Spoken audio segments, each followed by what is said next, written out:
Good morning and welcome to Leave No Trace. My name is Chris Nelson. I am from Farmington, Minnesota, and I'm going to talk to you today about Leave No Trace. If you remember, there are 7 principles to Leave No Trace. Principle number 1 is make a plan and write it down. Principle number 2 is travel and camp on durable surfaces. Okay? Today I would like to talk to all of you scouts, parents, adults about traveling and camping on durable surfaces. What we're going to do today is play a little game. I am going to hand out a board like this to everybody. And what this represents is a map of our camping potential sites. We have site number 1, 2, 3, 4, 5, 6. You're all going to be assigned into different groups, and your group is going to be on the handle. You can all pick whatever site you think would be the best place to camp. And then I want you to take this marker that I'm going to give you, and I'm going to have you draw how you're going to get there. You're going to take the scenic tour. You're going to take the direct tour. So I'm going to have you break into groups. I'm going to have you come up with a plan, but first let's go through the map with you before you pick where you're going to go. Okay? And if you can't decide where you're going to go, we got a dice here, and we're just going to roll the dice, and whatever number it lands on is where you're going to camp, and you're going to tell me how you got there. Okay? And we got to remember, we're trying to do our best plan on traveling and camping on durable surfaces. So we don't want to leave an impact on the environment. Okay, this is where we parked our car, got all of our gear ready for the day. We're going to just spend one night overnight, okay? We can go out and on the beach, hang out by the sand. That's camp number 6. Camp number 5 is the wetlands. So it's going to have some marshy areas, some cattails. There's probably a lot of birds there because it's a little bit wet. We can also climb up on the rocks. This would be a good spot if you want to be really high. This is campsite number 3. Number 1 is if you want to be brave and you want to sleep where there's a lot of snow and it's kind of cold. Option number 2 is we're going to go out and camp in the trees. Number 4 is we're going to camp on the trail. We're not leaving the trail. We're going to camp on the trail. So I'm going to give everybody a couple minutes to decide where they're going to camp, and then we're going to come back in a group and talk about where we're going to go. All right. So time has passed. Everybody's got their recommendations on how they're going to get there. Now we're going to go through where people chose to camp. All right. So Group A chose campsite 6. And we're going to talk about how we get to 6. So 6, we're going to walk on blacktop. Is blacktop a durable surface? Absolutely. So blacktop, cement are all good surfaces to walk on. It's not going to impact the environment very much by walking on them. And that's why a lot of times they're put there in areas where there are a lot of use. So when we get here to the end of the trail, is it best for us to walk across here and pick campsite 6? Probably not, because all these little things here are called living soil. And those are areas where there are bunches of small little plants that don't look like they're doing very much, but they keep that soil from eroding and washing into the water. So when we come across our path here, we should probably go up the gravel and then come down on the sand and walk across. Walking on sand is a durable surface. Going on the boat in the water is a durable surface. But how do we get there? That's the most important thing. All right? So if we're going to camp here, we've walked on durable surfaces, but is it the best place for our tent? Is it away from the water? Have we gone 70 steps from the water? Sure. From my map, I can't tell if it's a big area or a little area. Let's say it's a big area.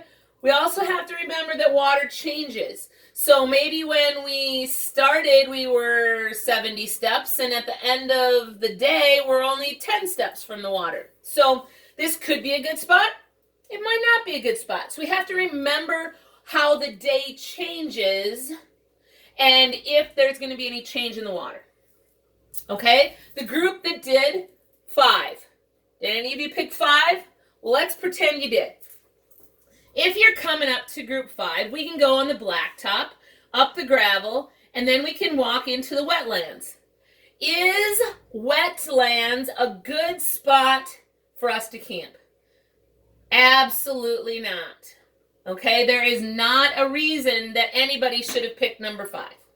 Okay, it probably has a lot of wildlife and a lot of beautiful things to see, but that wet ground is extremely fragile and we should absolutely not camp there.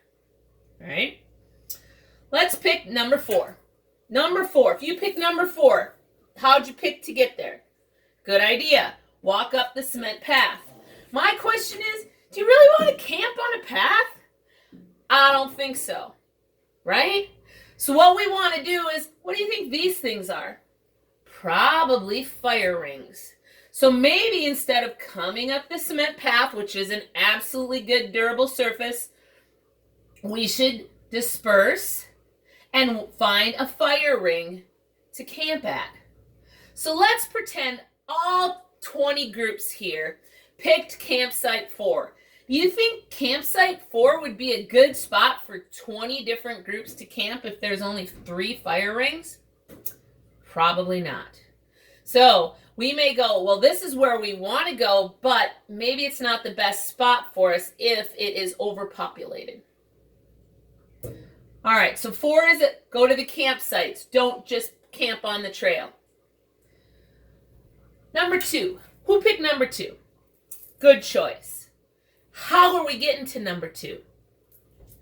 We come up the cement trail, then we go into the gravel, or we go up through the flowers. It's way quicker if we go up to the flowers, isn't it? Why would we want to go all this way up here instead when we can go right through here? Is that a good idea?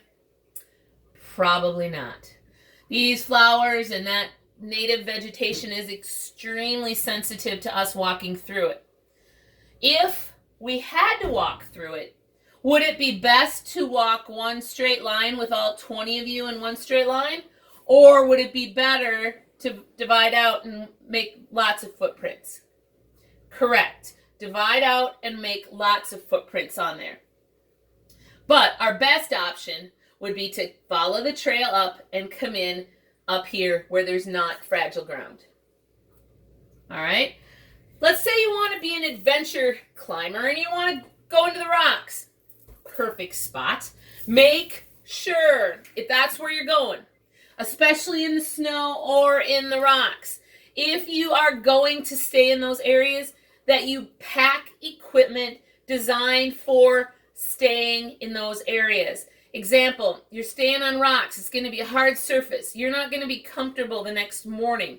You want to make sure you have bedding material that is comfortable for sleeping on rocks.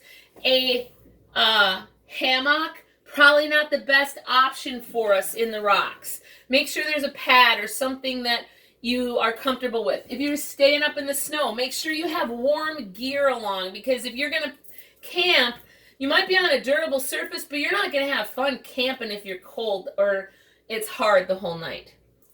So if we're going to camp on rocks, best option to get to the rocks. We're going to go from the car. We're going to go up the blacktop. Then we're going to come across the gravel.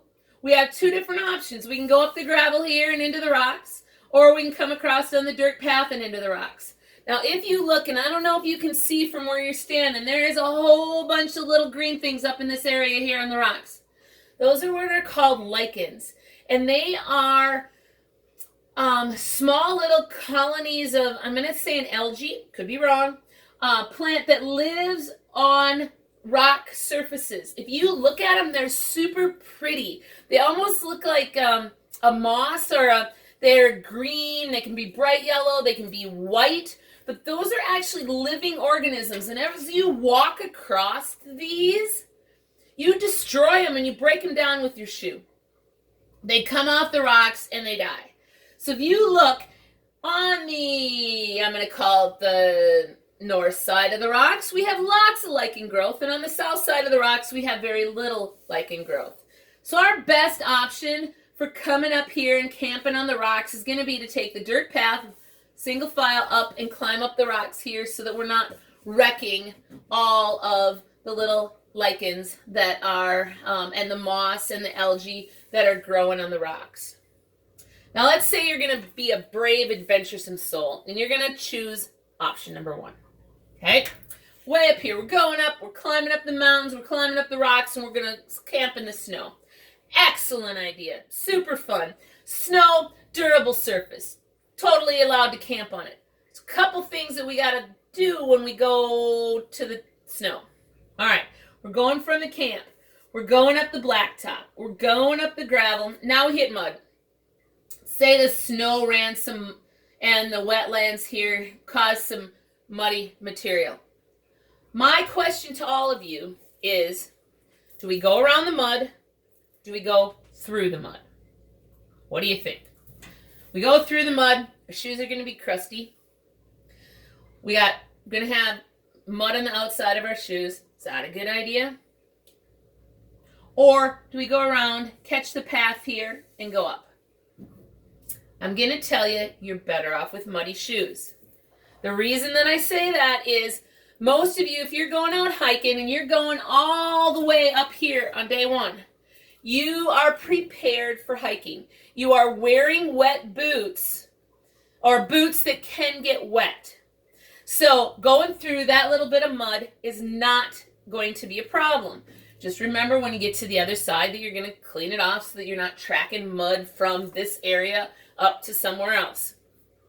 That mud, if you continue to go around it, now you're going to create another path, and that mud hole is just going to keep getting bigger and bigger and bigger. So what you're going to do if you hit a mud path is you're going to walk right straight through it. One at a time. It's not going to be a big deal. You have the right shoes on because you've chosen the farthest point, so you're ready for a hike. So when you get to that mud point, you're going to go through it, and then you're going to continue on up. You don't have to worry about any flowers, so you're going to camp on the snow. The other thing to remember about this spot, number 1, excellent spot. Snow is a durable surface. You have to remember, how far can I get in a day? Is this attainable? Is this walk here an hour, or is it 10 hours? Are you going to be able to make it from point A to point B in the amount of time that you have allotted for the day? So remember that. You might have picked a great durable surface, but can you realistically get to that durable surface? And if you can't, where are you gonna, what's our out and what are our options? Maybe we start this way and stay at the camp here instead and then make it there on day number 2. But when you're done, I would like all of these turned in.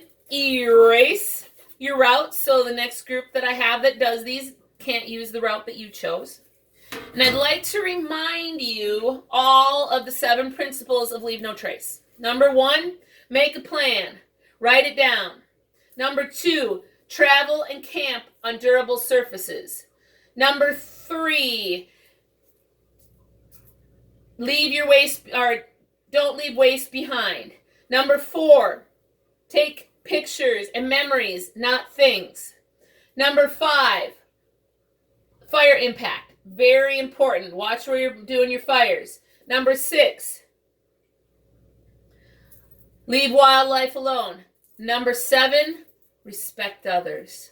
And you can have a great trip, whether it be in your backyard or going on an adventure in the backcountry. Have a nice day.